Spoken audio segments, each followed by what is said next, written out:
Good morning, students. So, we are going to do the question answers of chapter 2, question 3, 4 and 5 and 6. So, let's start with question number 3. What were the results of the Battle of Buxar and how did the position of the company strengthen after that? So, what were the results of the Battle of Buxar? So, the Battle of Buxar was fought on 22 October 1764 between the forces of British East India Company and Mir Qasim, the Bengal Nawab, the Awadh Nawab Sujaudola, and the Shah Alam II Mughal Emperor. So, in this battle, British defeated the Indian rulers, and established their superiority. So, what were the results? The company established strong control over Bengal, Bihar, and Odisha. The company also won dominance over Awadh. The position of the company became very strong after this battle because in this battle the company defeated the Mughal Emperor Shah Alam II, so the company could now claim to be a strong political force in India. Question number 4. How did the dual system of administration in Bengal lead to a situation of anarchy? Anarchy means absence of government and absolute freedom of the individual. In the dual system of government, the British collected the land revenue from Bengal, Bihar, and Odisha and controlled the judiciary.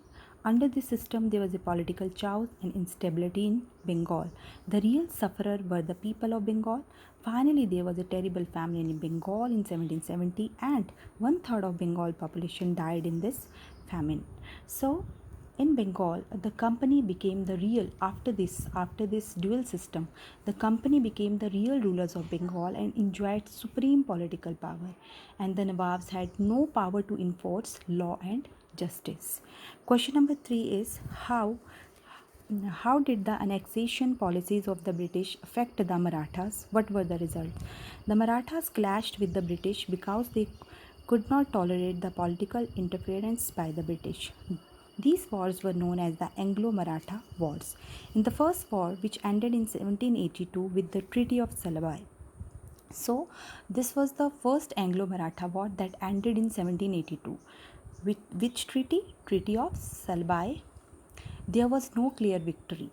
In the second war, in the Second Anglo-Maratha War 1803 to 1805 was fought on different fronts, right? And the British managed to defeat the Marathas, and in the third and the final war 1817-1818 the British managed to crush the power of the Marathas because they could not take the advantage of the political disunity among the Maratha leaders.